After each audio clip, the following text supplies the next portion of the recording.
Hello and welcome to the Philosophy 101 show. I'm your host, Priska Mwangi. If you haven't subscribed to the Prissy 254 Universal channel, do yourself a favor and subscribe now so that you don't miss the videos that I do post every now and then. So it's been a while since I've been here. Happy holidays to you all. And we are heading the new year 2025. I wish you all the best, prosperous year of success and blessings to you all. I'm going to be speaking about the topic, the false views of God, part 2, where we left.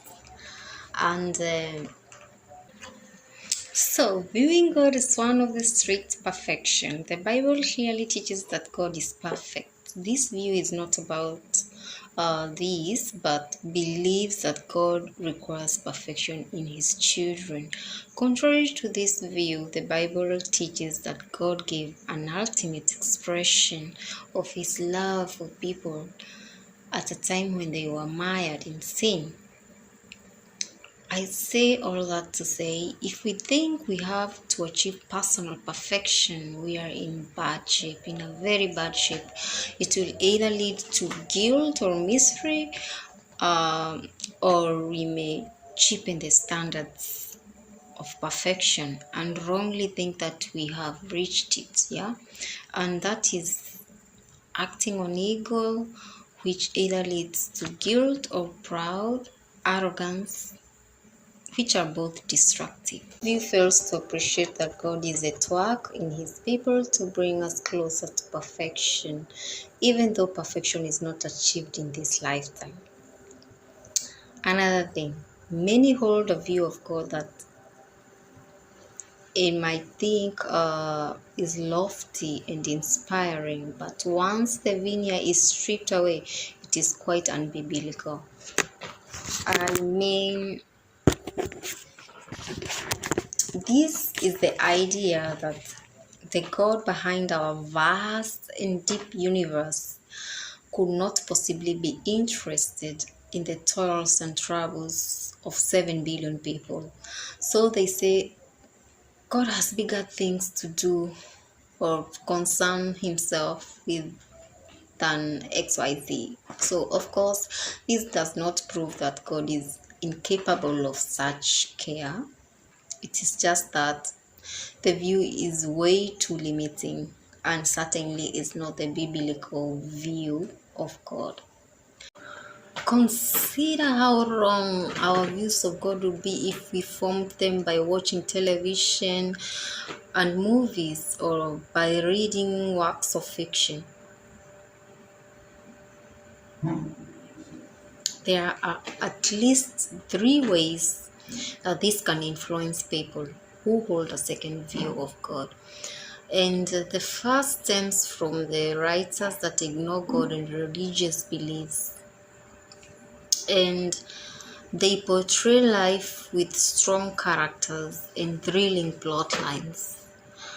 We meet charming people who seem to handle any problem with grace and dignity. We also meet evil people exuding lust, greed, cruelty, and more without a hint of. This view reinforces the view that God, if there is one, is uninvolved in life. And a second way the media plays a role in imparting a second-hand view of God is by willingly or willfully misinterpreting religion and Christians and the church. The idea that every minister is corrupt and that believers are either hypocritical or saps is found regularly in books or on TV. And this leads to a view that Christians' faith is stupid or hypocritical at best and devious at worst.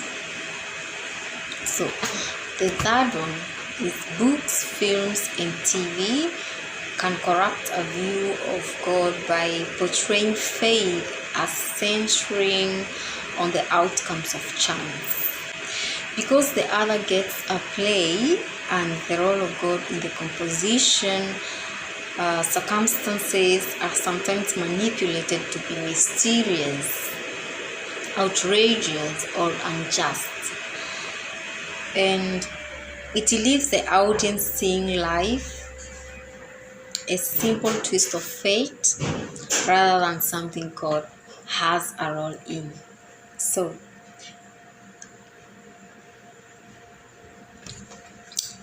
that's all for today.